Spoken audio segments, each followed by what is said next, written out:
Now, once you're incorporated, you would develop bylaws. Now, the bylaws is the contract between the association and its members. Unlike the articles, that's the contract between the state and the association, the bylaws is the contract between the association and its members. The bylaws are the rules that are adopted and maintained by the association to define and to direct the internal structure and management of the organization. Bylaws are subordinate, but are complementary to the Articles of Incorporation. The bylaws cannot be in opposition to the Articles of Incorporation. They have to complement the articles, but if there's ever a question between the two, the Articles of Incorporation will be the primary determinant for it. The bylaws is the secondary law of the association. So it's important that bylaws should only give general guidance or set minimal requirements, especially in matters that can change during the life of the association. The bylaws should be about immutable things that should not change during the life of the association. You know, you want to have a board of directors and need to have a board of directors for the entire life of the association. But do you always need a committee related to a specific function? Sometimes you may, sometimes you may not. So that would not need to be or should not be in the association bylaws.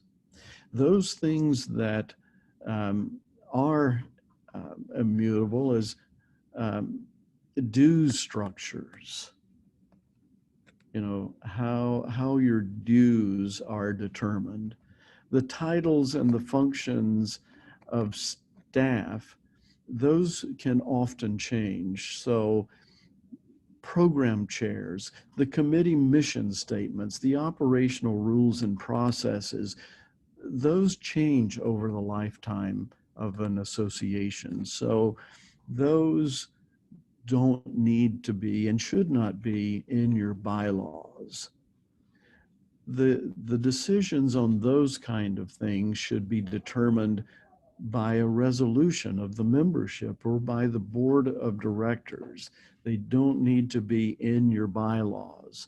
So what most associations do is to develop and use a manual of policies and procedures for all of these things that change over the years. That way you don't have to be continually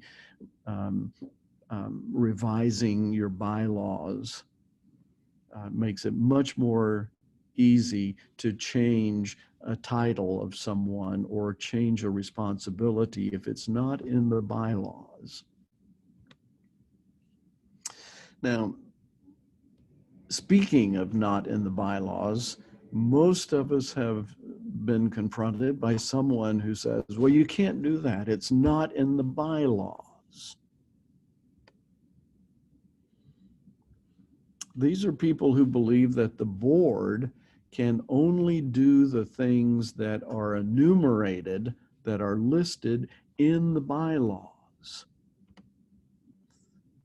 However, we all know that the bylaws can't address every conceivable situation or every conceivable decision in the life of the association. There are just too many of them.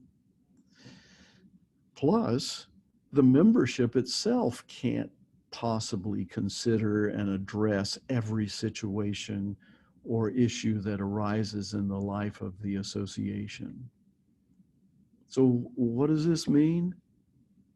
Well, it means that the membership must decide a couple of major things. First, the membership must decide for themselves the things that they want to reserve for themselves to decide.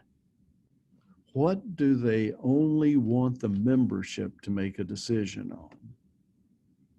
And the second thing is they want to or must decide the things they want to prohibit the board of directors from deciding.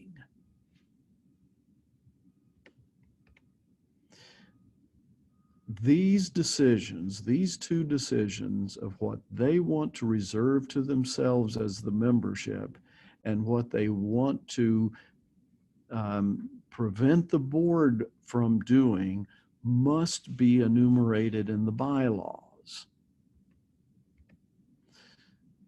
If it's not enumerated in the bylaws, then the board has the right and the obligation and the legal duty to make those decisions. So in essence, if it's not in the bylaws, it means that the board has the legal duty to make those decisions. Otherwise, the membership would have needed to have made the decision that it wants to make that decision.